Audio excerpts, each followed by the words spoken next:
How do you keep, my stomach just growled. How do you keep, it's still going.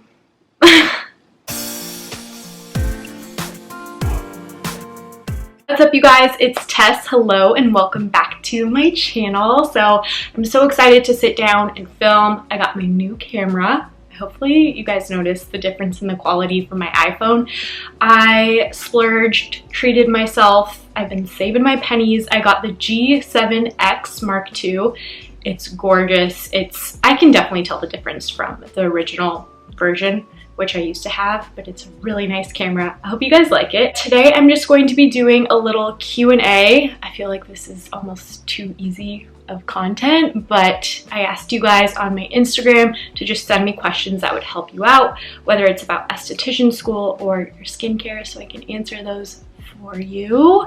I would say grab yourself a little snack, a little coffee. I got my basic pumpkin spice iced latte here. Got my Honeycrisp Apple Bath & Body Works fall candle. Got my cozy sweater, my little white pumpkin. It's just a whole fall mood. I get really into fall, but go ahead and just make yourselves comfortable. We'll go ahead and get into this Q&A. Wanted to quickly say first, if you like this video, it would mean a lot if you gave it a thumbs up. Don't give it a thumbs down. Let me know first what you don't like before you give it a thumbs down.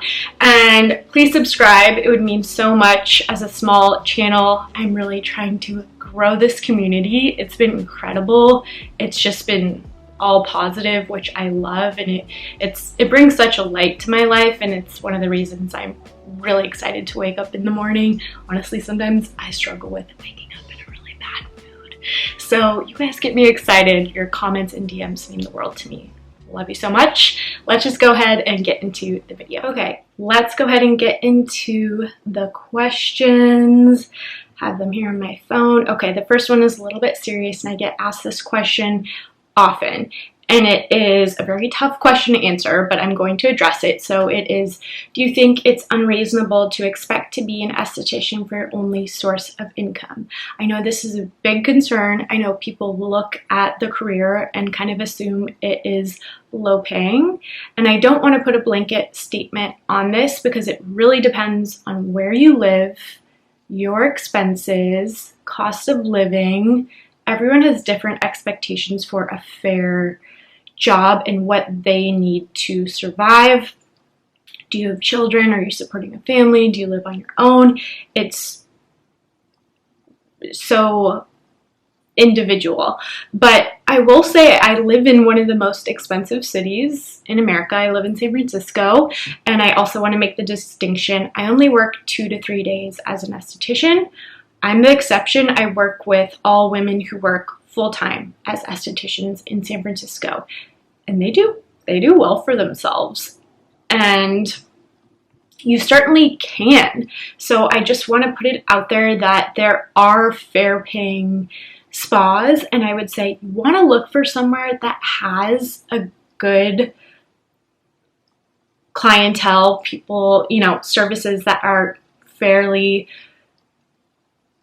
priced, and hopefully it's a busy spa. That's one thing I love about Dermaplus. We actually aren't even going to accept new clients. We just we're too booked, and that is a good thing to look for. I think it would be risky to start off somewhere that's slow, and not to say that is a bad thing for you if that is the case, but I don't know. For me personally, I came into a spa where it was already, they had their established clientele, and it was just jumping into it. It wasn't a struggle to bring in clientele. They already had that strong base. So I think that's an important thing to look for. I would look for somewhere that guarantees you are paid at least hourly if a client is a no-show, because that can happen, and you want to make sure you're not wasting your time sitting there if clients don't happen to show up.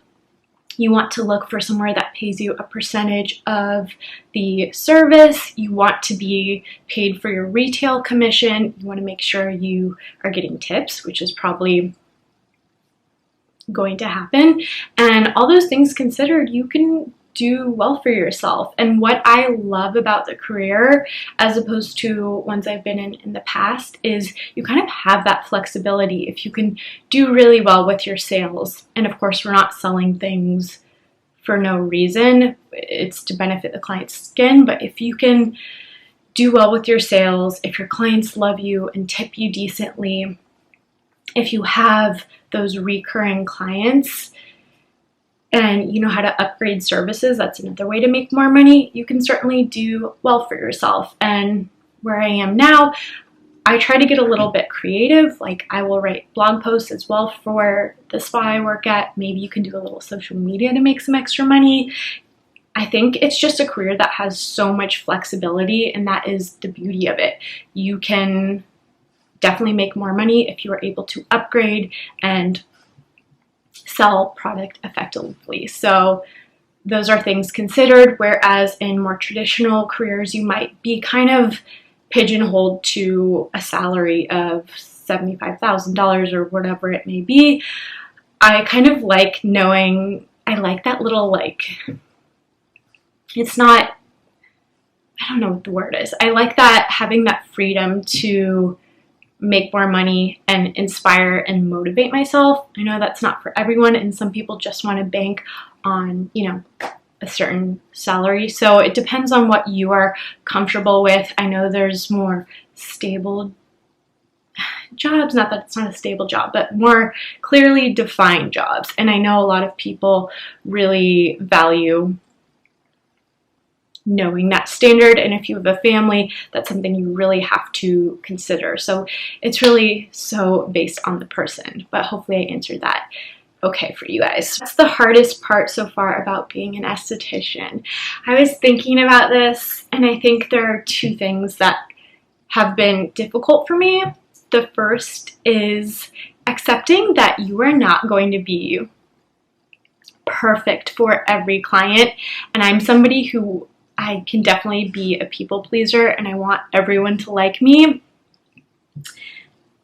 And I just, for the most part, have a really easygoing personality, so that's normally always been the case. But just, there are some people who you may not be the best match for. Some people want an esthetician who's really nurturing, and that's kind of me, I feel like, in my signature. And I want to ask questions and dig deep. Some people just want someone who's a little bit more blunt, straightforward. It's just kind of a personality thing. So I think accepting that and being okay with getting a little bit of criticism, because it will happen, especially in the beginning. You cannot be defensive about it. Of course, the client is always right, and things happen. Like, somebody may have an allergy to the products. Situations will come up, and you just have to be willing to learn from it and accept it and know that nobody is perfect, and you can't take it personally. You kind of have to separate it from, you have to separate your work and what you do from your personality, if that makes sense. The second hardest part for me, I think, has been overcoming a little bit of social anxiety. I've talked about this more in another video. I definitely struggle with a bit of social anxiety and just low confidence, and that feeling when I meet somebody new for the first time. A lot of times I will assume they don't like me, or I'll assume, I'll kind of put them on a pedestal above myself, if that makes sense. And as an esthetician, you are greeting at least 5, I mean, for me personally, I'm greeting at least 5 new people a day in the lobby, and they are people from all walks of life. So you could literally get anyone off the street, and you just have to be comfortable being friendly, making them feel welcome, putting aside any nerves or anxiety, and just like centering yourself in the moment, which is the hardest thing for me to do. I'm very like fast-paced. I can get caught up in things really easy, but that's also why I really love this job. It helps me to focus on the breath, focus on one movement at a time, and kind of get outside myself. So overcoming that social anxiety and just allowing myself to be myself with people has been hard, but one of the most rewarding aspects of the job. And thinking back to where I was a year ago, I know I have grown so much. And I used to be that esthetician student who was really nervous to give a facial, and I was really nervous about, and I couldn't imagine the day when I was like actually taking my own clients and just doing it and not being so nervous, but it happens eventually. So have faith in yourself if that is you. Okay, next question. I love this one. I'm thinking of going completely dairy-free. How much would I benefit from this? This is a big one, a really important thing, and it's tough because as estheticians, we're not doctors, so we have to be careful how we give out advice about nutrition and health and wellness, but at the same time, it really does affect the skin. And I have a lot of clients who struggle with acne in the cheeks and jawline area. A lot of times it is from diet, and dairy is something, not only is it the lactose, but it is the added hormones and the certain breed of cow we have, especially here in North America, that can really affect the skin. And something I learned at an advanced acne seminar I was at was that we lose the ability to digest milk after the age of 4. Our bodies don't need it anymore. And so it's really hard for the body to break down, and the skin is releasing these toxins. It's doing the right thing, but it can manifest in that jawline and cheek acne. So it can be really tough to tell somebody this isn't working for your skin and your body, but you have to think about how you can address it and still leave it so it feels like it's there in their control, but point it out if they're coming for you for help, because they probably are. And a lot of my severe acne clients, it is one of the things I really suggest, and sometimes I will just say, take 2 weeks, cut it out completely, see how you feel. Maybe you feel so good about your skin that you don't want to go back to the dairy. Me personally, I used to love cheese and have it in like 2 out of my 3 meals. I don't miss it now, kind of grosses me out, but there's so many great alternatives these days, so I do not miss it. And for the health of my skin, it's just not a risk I'm willing to take. And the other part of it is with inflammation, even the smallest trace amounts of cheese or cream in your coffee can affect the skin. So just being mindful of that. A lot of times I'll have people say, I don't have that much. I only have it in my coffee, or, you know, a little bit on a salad, or I just have Greek yogurt once a day. And even that small amount can trigger inflammation. So I would say just cut it out completely. Be very mindful in looking at your food labels and seeing what it may be included in, because it's in protein bars, protein powders, lots of things you might not normally expect. So yes, I would advise going dairy-free if you are struggling with acne, especially in the cheek area and jawline area. What are the little white under the skin pimples? I'm so new to trying new products. Skin is breaking out, I'm pretty sure. Okay, it's really hard to kind of diagnose the problem without looking at the skin and seeing the skin and feeling it. But there are a couple things that could be going on. It could be milia, which are those really deep, they look like little whiteheads, and they are very deep in the tissue. So milia is something that's really, really common. A lot of people get it in the eye area. It can be genetic. It can be caused by using products that are too rich for the skin. That's especially why I say always use a product specifically for the eyes and make sure it doesn't have comedogenic oils in it that can really clog that thin tissue. And the tricky thing about milia is no amount of squeezing is going to get it out because it is deeper. So typically you need to go to a dermatologist, especially if you're in California, an esthetician can't lancet it out. Other states may be different for sure, but in the state of California, estheticians cannot use a lancet. some do, and it makes it tricky and confusing for clients when they come to you and they ask you to lancet it out. You say, really legally shouldn't do that.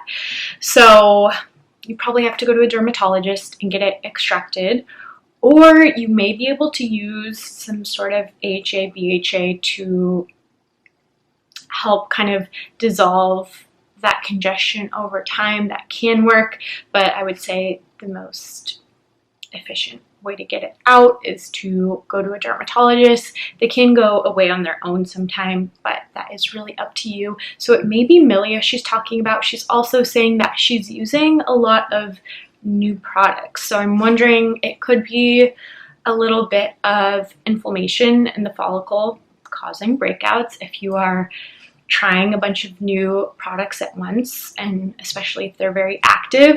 This happens a lot with estheticians because we love to try new products and they're usually very active. So it can be overstimulating and cause that inflammation in the follicle. It's creating heat and causing a little bit of breakout. So really hard to say without seeing the person, but it could be milia or a little bit of an acne-genic reaction from trying too many different products. So one thing I always suggest with my clients, especially if they're coming in and they want to get a bunch of things, I say you can do a haul, you can get all these things, but I would just introduce things slowly into the routine, see how your skin likes things, because it's way harder, like she's saying, it's way harder to pinpoint what the product is that is causing this reaction when you've tried 5 new things at once. So I hope that helps. It is my favorite question. Is it hard for you to not make sound effects when you're doing extractions and they just pop? I've never really thought about that, but it could be if you like sound effects and are really into extractions. That really made me laugh, so I had to include it. But personally, I haven't struggled with that problem, but now that I've read this question, I'm sure I'm not going to be able to unsee it. I'm just going to want to make little sound effects in my head. At SD school, did you have to do makeup? If so, what did you learn? And every school is different, but usually makeup is included in the curriculum. So you could totally go be a makeup artist after school if that's what you wanted to do. You actually don't need a certification to be a makeup artist. I think it adds a little bit of legitimacy if you are an esthetician, but technically anyone can do makeup, whether it's for weddings or proms or just every day. Anyone can technically do makeup, but school will provide a little bit of instruction. I would say it's very light. I'm sure some schools focus on it more, and I know some schools have really cool, like, what's it called? Like movie type of makeup and special effects makeup. I know different schools have different types of special effects makeup or different programs for specializing in certain events and things. My school didn't have that. It was pretty basic. It was a community college, so we just kind of learned the basics. We had a certain line we used. We had one day where a representative from the brand came in. She showed us how to use all of the products and little secrets to achieve the most desired effect. Other than that, my teacher wasn't super into makeup, so we didn't get too into makeup. A lot of times it was just practicing on our dummies, practicing on each other. I love makeup, so I thought it was fun to learn a little bit, but I wouldn't say it like greatly improved my makeup technique, but I'm sure every school is different. The next question I got is, how do you keep going when life hits you hard? This question made me like, I really feel for this person. I already sent her a DM. I just want you guys to know we all go through highs and lows. And I know you could look at me and think my life is like so happy and whatever, but we all go through stuff. YouTube, Instagram, it's all a highlight reel. So just remember, it's not real life. And there are definitely days I don't want to film. I don't want to post on Instagram. I don't want to hang out with friends. I just want to be like alone. And I'm trying to be mindful and better about that, because you have to remember there's things you love doing, and you have to continue to keep doing those things. Like, take breaks, of course that's needed, but sometimes I just get in ruts where I don't want to film, and I have to remind myself, like, when you're in front of the camera, when you are helping people, like, you're so happy, you love it, so just wake up and do it, because you're gonna feel so much better. So I try to focus on those things that light me up. I just started a podcast, and of course there's days where I'm overwhelmed and I don't want to just do more things, but I have to remind myself, like, these are things that add a lot of value to my life. So sometimes you just have to not be afraid of the hard work and make the effort.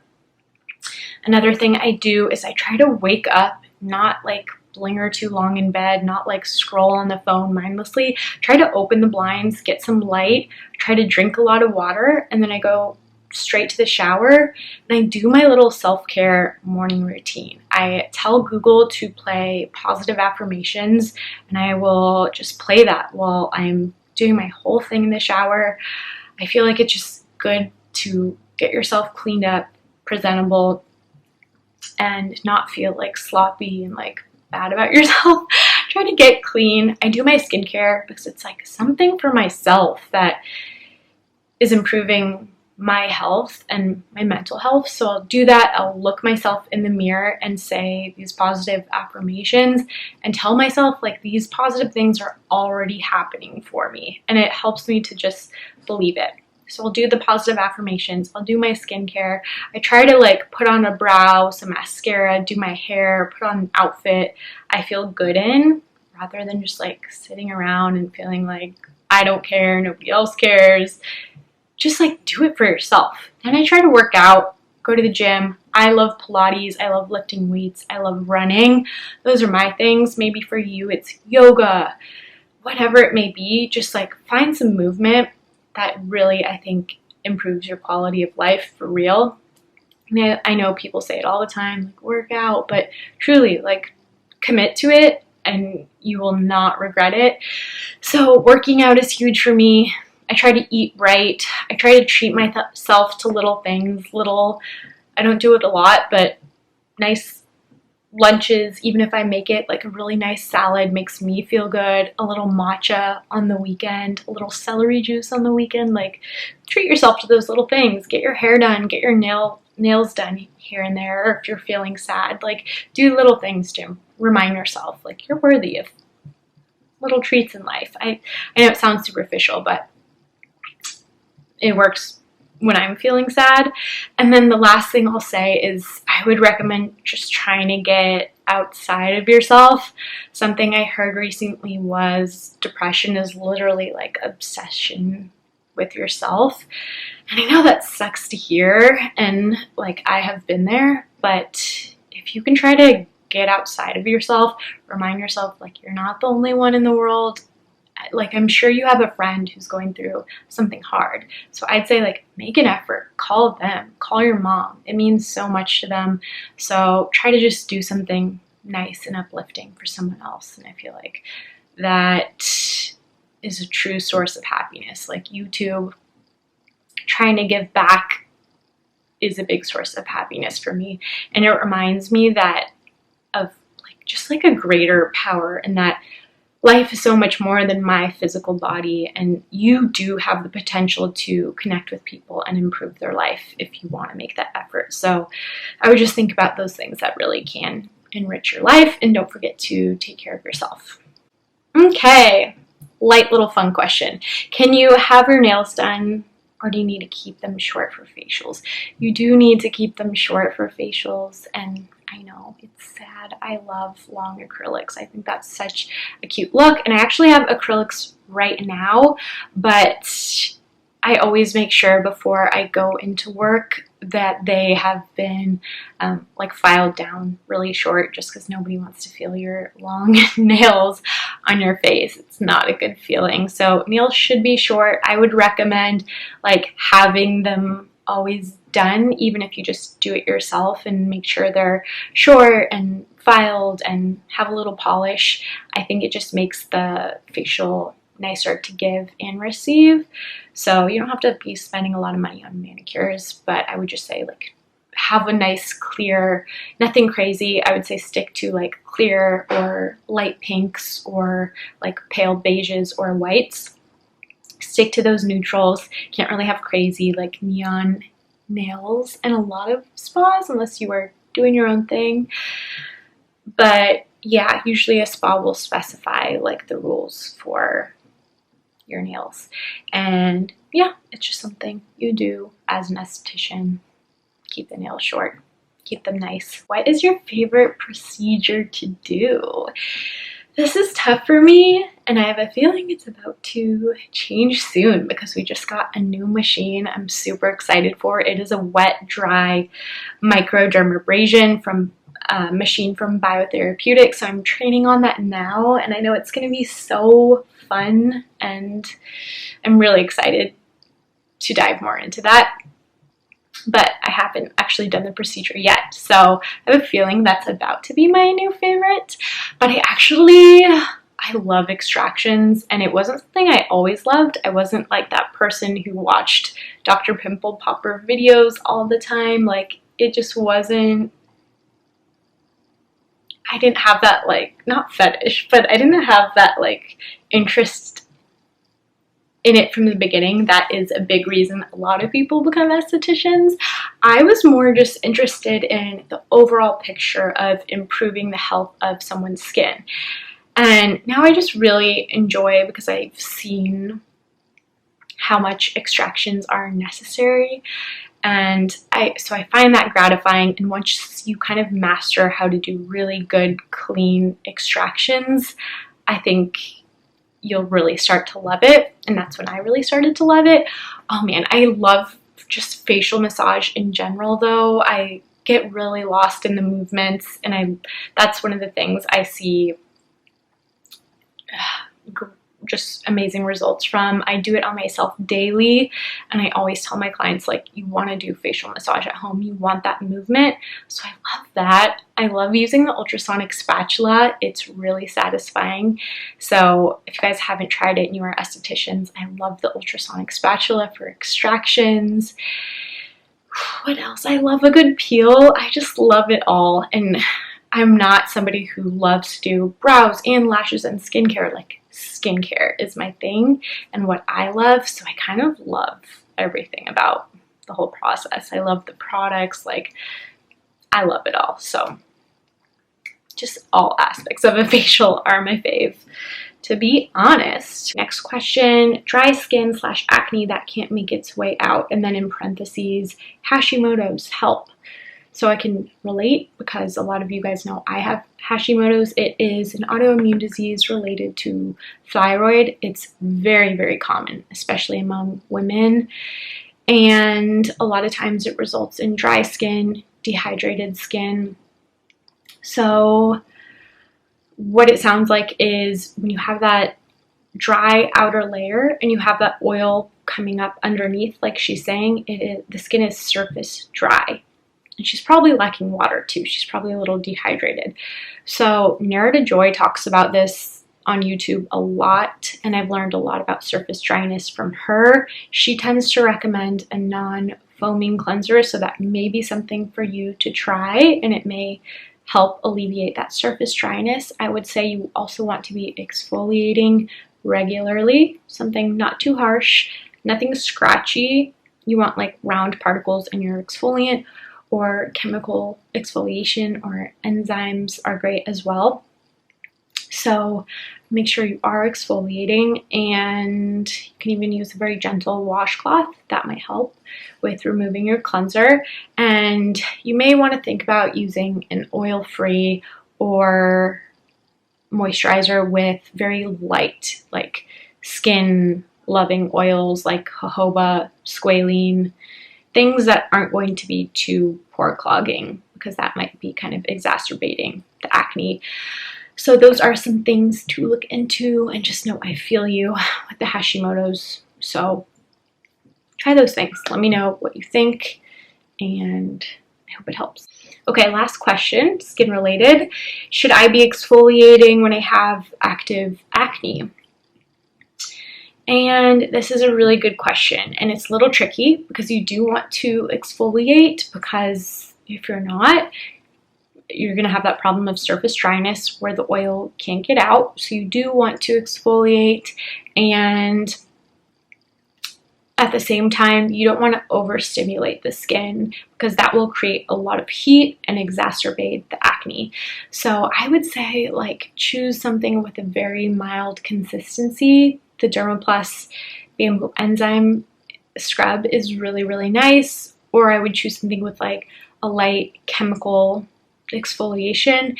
You don't want to apply it to like open wounds, but that chemical exfoliation may help kind of dissolve acne within the pore, and that's one of the reasons Retin-A is really helpful for acne clients, or just retinol in general, or BHAs, AHAs. They can help dissolve congestion within the pore, whether it's blackheads or whiteheads, and help kind of dislodge that glue that's holding the skin cells together and trapping the oil in. So yes, exfoliate, but you don't want to overdo it, and you don't want to use anything crazy or anything too harsh. You guys, that is it for this Q&A. I really enjoyed your questions. Let me know if you like this type of video, because they're just so straightforward, easy to film, and I feel like it may help you out. So thank you so much for watching. Just know I really appreciate you guys. Love you from the bottom of my heart, and I will see you in the next video.